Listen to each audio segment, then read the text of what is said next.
Polity media நேயர்களுக்கு வணக்கம். முதலில் தலைப்புச் செய்திகள். லண்டன் சகோதரர்களை வேதனைக்குள்ளாக்கிய சம்பவத்தை நீதிபதி இளஞ்செழியனிடம் முறையிட்ட சகோதரி. போதைக்கு அடிமையானவர்களால் ராஜபக்சவை துரத்த முடியாது, சரத் நிஷாந்த் எம்பி தெரிவிப்பு. பிள்ளையாண்டின் முக்கிய சகாவின் சாட்சியத்தால் கைதாகும் ஆபத்தில் கோட்டபாய. இலங்கையில் காணாமல் ஆக்கப்பட்டவர்கள் இங்குதான் இருக்கிறார்கள், எழுந்த சந்தேகம். கொழும்பு பகுதியில் இடம்பெற்ற பதைப்பதைக்கும் சம்பவம். ரணில் தரப்பிடம் கையேந்த தயாராகும் விக்கி, அமைச்சு பதவி குறித்தும் உளறல். இன்று புதன்கிழமைக்கான மின்வெட்டு நேர அட்டவணை வெளியீடு. அடுத்த மாத தொடக்கம் வரையே எரிபொருள், பின் நெருக்கடி தொடரலாம், மத்திய வங்கி ஆளுநர் தகவல். பெருந்தொகை வட்டி பணத்தை செலுத்தியது ஸ்ரீலங்கன் விமான சேவை.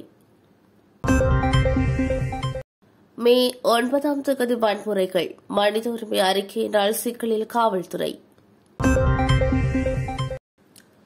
உறுதுணையாக நாம் இருக்கிறோம், ரணிலுக்கு மோடி அனுப்பியுள்ள செய்தி. இனி தொடர்பான விரிவான செய்திகளோடு.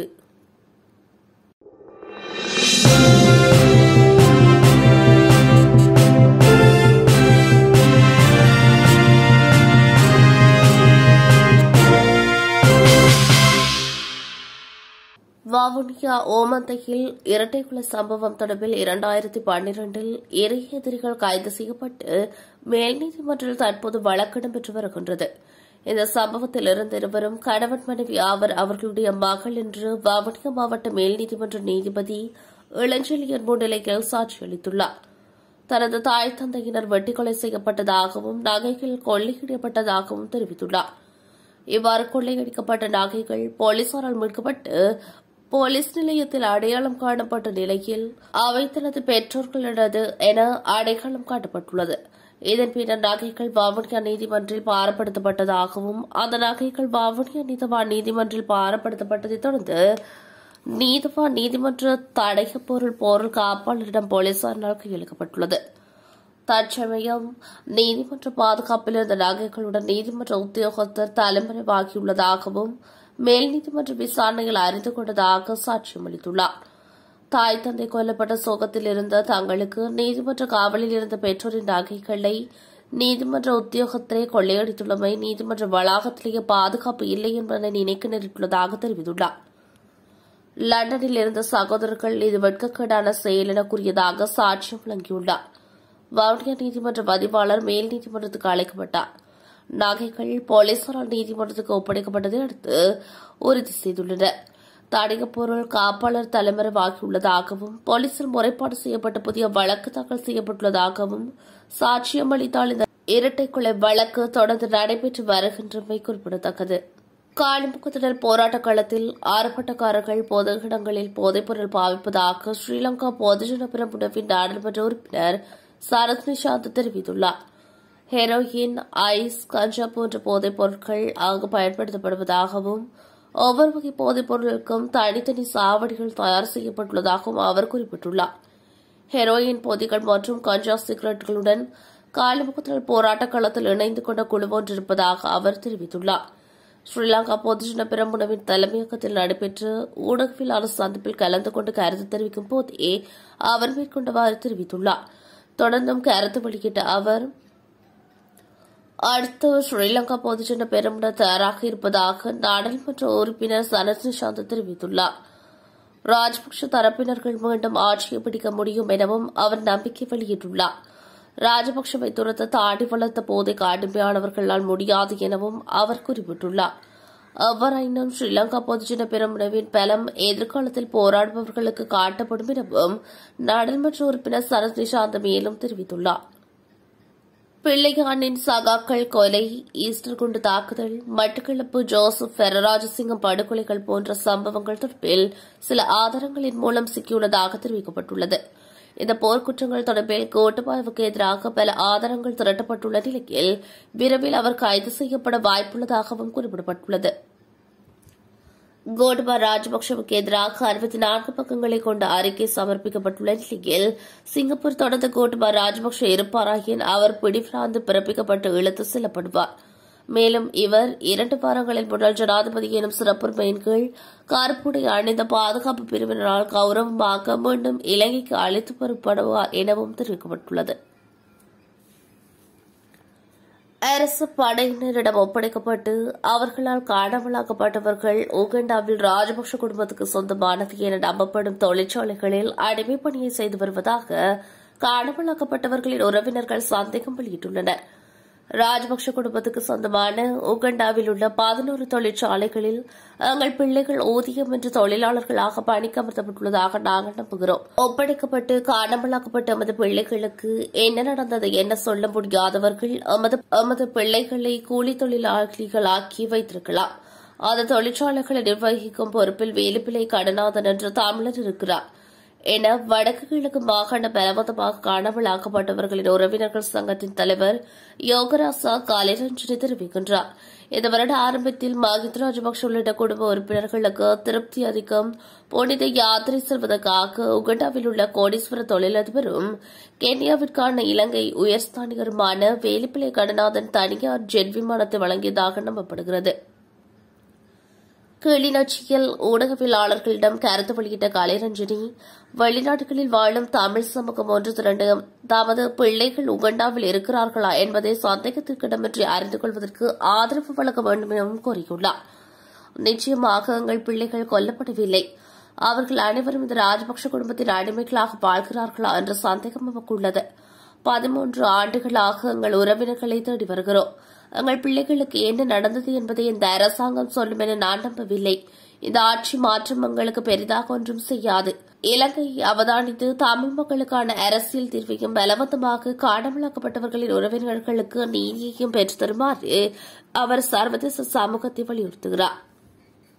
கொழும்பு ஒருகுடவத்த மேம்பாலத்துக்கு அருகில் நபர் ஒருவர் மர்ம நபர்களினால் வெட்டி படுகொலை செய்யப்பட்ட சம்பவம் பெரும் பரபரப்பு ஏற்படுத்தியுள்ளது. முகமூடி அணிந்து சொகுசு காரொன்றில் வந்த இருவரால் குறித்த நபர் அக்கூறிய ஆயுதங்களினால் வெட்டிக்கொலை செய்யப்பட்டதாக போலீசார் தெரிவித்துள்ளனர். மேலும் இந்த சம்பவம் இரவு இடம்பெற்றுள்ளது. தாக்குதலில் பலத்த காயமடைந்த மீதொட்டுமலை பகுதியைச் சேர்ந்த 34 வயதான நபர் தேசிய வைத்தியசாலையில் சேர்க்கப்பட்டதன் பின்னர் உயிரிழந்துள்ளார். உயிரிழந்த நபர் போதைப்பொருள் கடத்தலுடன் தொடர்புடையவர் என்பது தெரியவந்துள்ளதுடன் அவருக்கு எதிராக 2 குற்ற சம்பவங்களுடன் தொடர்புடைய வழக்கு விசாரணைகள் முன்னெடுக்கப்பட்டு வருகின்றன என்று போலீசார் குறிப்பிட்டுள்ளனர். சம்பவத்துடன் தொடர்புடைய சந்தேக நபர்களை கைது செய்வதற்கான விசாரணைகள் ஆரம்பிக்கப்பட்டுள்ளன என்று போலீசார் மேலும் கூறியுள்ளனர். அமைச்சர் பதவி சம்பந்தமாக நான் அவ்வளவாக மனதில் எடுத்துக் கொள்ளவில்லை. ஆனால் தமிழ் மக்களுக்கு பொருளாதார ரீதியாக நன்மைகளை பெற்றுக் கொடுக்க வேண்டும் என்பது சில கட்டமைப்புகள் அமைக்க உதவிகள் அரசாங்கத்திடமிருந்து பெறவுள்ளேன் என தமிழ் மக்கள் கூட்டணியின் தலைவரும் நாடாளுமன்ற உறுப்பினருமான கவி விக்னேஸ்வரன் தெரிவித்துள்ளார். சமகால நிலைமை தொடர்பாக யாழ்ப்பாணத்தில் கருத்து தெரிவிக்கும் போதே விக்னேஸ்வரன் இதனை தெரிவித்துள்ளார். அவர் மேலும் தெரிவிக்கையில், அமைச்சர் பதவி எனக்கு தேவையில்லை. அமைச்சர் பதவியை ஏற்றுக்கொண்டால் பெரிய பாதிப்பு நமக்கு ஏற்படும். அமைச்சரவையில் அங்கம் வகிக்கும் போது கூட்டு பொறுப்புடைமை மற்றும் கடப்பாடு போன்றன இருக்கின்றது.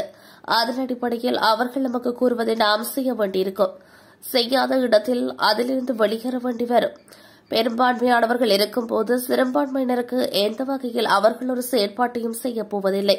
பெரும்பான்மை மக்களுக்கு ஏற்றவாறே செய்யப்பட பார்ப்பார்கள். நான் வடமாகாண முதலமைச்சராக இருந்தபோது முதலமைச்சர் நிதியத்தை உருவாக்க அனுமதி தரவில்லை. இன்னமும் அதேபோல இருக்காமல் வடகிழக்கில் சட்டரீதியான நிதியத்தை ஏற்படுத்தி வெளிநாடுகளிலிருந்து முதலீடுகளை பெற்று அவற்றை நடைமுறைப்படுத்தும் செயற்திட்டத்தை மேற்கொள்ள வேண்டும். ஆகவே தற்போது அமைச்சர் பதவியை நான் பெரிதாக கருதவில்லை எனவும் அவர் குறிப்பிட்டுள்ளார். இன்று புதன்கிழமை 3 மணித்தியால மின்வெட்டை நடைமுறைப்படுத்த பொதுப் பயன்பாடு ஆணைக்குழு அனுமதித்துள்ளது. இதன்படி A தொடக்கம் W ஆகிய வலயங்களில் பகல் வேளைகளில் 1 மணித்தியாலமும் 40 நிமிடங்களும், இரவு வேளையில் 1 மணித்தியாலமும் 20 நிமிடங்களும் மின்வெட்டு மேற்கொள்ளப்பட உள்ளது. கொழும்பு வர்த்தக வலயங்களில் காலை 6 மணி முதல் காலை 8:30 மணி வரை 2.5 மணி நேரமும் மின்வெட்டு நடைமுறைப்படுத்தப்பட உள்ளது. அத்துடன் MNOXYZ ஆகிய வலயங்களில் காலை 5:30 முதல் 8:30 மணி வரை 3 மணி நேரம் மின்வெட்டு மேற்கொள்ளப்பட உள்ளது. ஏதோ ஒரு வகையில் இந்தியா, சீனா அல்லது வேறு எந்த நாடும் சுமார் $1 பில்லியன் வழங்கினால் குறைந்தபட்சம் 3 மாதங்களுக்கு எவ்வித சிக்கலுமின்றி எரிபொருளை வழங்க முடியும். இல்லையெனில் எரிபொருள் நெருக்கடி தொடரலாம் என இலங்கை மத்திய வங்கியின் ஆளுநர் கலாநிதி நந்தலால் வீரசிங்க கூறியுள்ளார். சிங்கள ஊடகம் ஒன்றுக்கு வழங்கிய செவ்வியில் இது தொடர்பான தகவலை தெரிவித்துள்ளார். மேலும் கருத்து தெரிவித்த அவர், கட்டணம் செலுத்தப்பட்ட எரிபொருள் கப்பல்களிலிருந்து அடுத்த மாதம் தொடக்கம் வரை எரிபொருள் தேவையை பூர்த்தி செய்ய முடியும். எனினும் எதிர்வரும் காலத்திற்கான எரிபொருள் கொள்வனவு தொடர்பில் நிச்சயமற்ற நிலை காணப்படுகின்றது. மாதாந்தம் எரிபொருளுக்கான செலவு சுமார் $550 மில்லியன் ஆகும். அவற்றில் வாகனங்களுக்கான எரிபொருள் கொள்வனவுக்கான செலவு $350 தொடக்கம் $400 மில்லியன் ஆகும். இலங்கையின் தேசிய விமான சேவை நிறுவனமான ஸ்ரீலங்கன் விமான சேவை 2024ஆம் ஆண்டு செலுத்த வேண்டிய உத்தரவாத பத்திரத்துக்கான வட்டித் தொகையை செலுத்தியுள்ளதாக அறிவித்துள்ளது. இலங்கை ஜனநாயக சோசலிச குடியரசின் அரசாங்கத்தால் உத்தரவாதம் அளிக்கப்பட்ட 2024ஆம் ஆண்டில் செலுத்த வேண்டிய $175 மில்லியன் உத்தரவாத பத்திரம் தொடர்பான வட்டியை செலுத்துவதற்கு தேவையான நடவடிக்கைகள் எடுத்துள்ளதாக நிறுவனம் தெரிவித்துள்ளது. ஒரு அறிக்கையை வெளியிட்ட விமான நிறுவனம், நிறுவனத்தின் நிதியை பயன்படுத்தி பொருந்தக்கூடிய சலுகை காலத்திற்குள் வட்டி முழுவதுமாக செலுத்தப்பட்டதாக தெரிவித்துள்ளது. கடந்த மே 9ஆம் தேதி அன்று அமைதியான போராட்டக்காரர்களுக்கு போதிய பாதுகாப்பை வழங்கவும் சட்டத்தின் ஆட்சியை நிலைநாட்டவும் தவறியதன் மூலம் போலீஸ் மா அதிபர் கடமையை மீறியதாக இலங்கை மனித உரிமைகள் ஆணைக்குழு தெரிவித்துள்ளது. ஸ்ரீலங்கா பொதுஜன பெரமுன விசுவாசிகள் அப்போதைய பிரதமர் மஹிந்த ராஜபக்சவை சந்தித்ததைத் தொடர்ந்து அலரி மாளிகைக்கு அருகாமையிலும் காலிமுகத்தில் போராட்ட பிரச்சார தளத்திலும் அரசாங்க எதிர்ப்பு ஆர்ப்பாட்டக்காரர்கள் மீது தாக்குதல் நடத்தியுள்ளனர். இச்சம்பவம் தொடர்பான விசாரணைகள் தொடர்பில் விசேட அறிக்கை ஒன்று வெளியிட்ட மனித உரிமை ஆணையம், எதிர்காலத்தில் இவ்வாறான சம்பவங்கள் இடம்பெறாமல் தடுக்கும் போலீஸ் மா அதிபரின் கடமை மீறல் தொடர்பில் ஜனாதிபதி விசாரணைக்கு உத்தரவிட வேண்டும் என தெரிவிக்கப்பட்டுள்ளது. கொழும்பில் போராட்ட களங்களில் கடமையில் ஈடுபடுத்தப்பட்ட அனைத்து சிரேஷ்ட போலீஸ் உத்தியோகத்தர்களும் ஆர்ப்பாட்டங்களுக்கு போதிய பாதுகாப்பை வழங்க தவறியமைக்கான விசாரணைகளை மேற்கொள்ளுமாறு ஜனாதிபதிக்கு மனித உரிமை ஆணையம் பரிந்துரை செய்துள்ளது. இலங்கையின் ஸ்திரத்தன்மை மற்றும் பொருளாதார மீட்சிக்கு இந்தியா தொடர்ந்து உறுதுணையாக இருக்கும் என இந்திய பிரதமர் நரேந்திர மோடி தெரிவித்துள்ளார். அதிபராக தெரிவு செய்யப்பட்டுள்ள ரணில் விக்ரமசிங்கவுக்கு அனுப்பி வைத்துள்ள வாழ்த்து கடிதத்திலேயே நரேந்திர மோடி தெரிவித்துள்ளார். அதிபராக ரணில் விக்ரமசிங்க கடந்த 20ஆம் தேதி தெரிவு செய்யப்பட்டிருந்த நிலையில் சுமார் ஒரு வாரத்துக்கு பின்னர் இந்திய பிரதமர் நரேந்திர மோடி தாமதமாக தனது வாழ்த்தை தெரிவித்துள்ளார். இதற்கு அமைய அவர் வாழ்த்து கடிதம் ஒன்றை அனுப்பியுள்ளார். அந்த கடிதத்தில் இலங்கையின் பொருளாதார மீட்சிக்கு இந்தியா தொடர்ந்து உறுதுணையாக இருக்கும் என நரேந்திர மோடி குறிப்பிட்டுள்ளார். அத்துடன் இலங்கை மக்களின் பரஸ்பர நலனுக்காக அதிபருடன் நெருக்கமாக பணியாற்ற எதிர்பார்த்திருப்பதாக இந்திய பிரதமர் மீண்டும் வலியுறுத்துவதாக இலங்கைக்கான இந்திய உயர்ஸ்தானிகர் ஆணையம் தெரிவித்துள்ளது.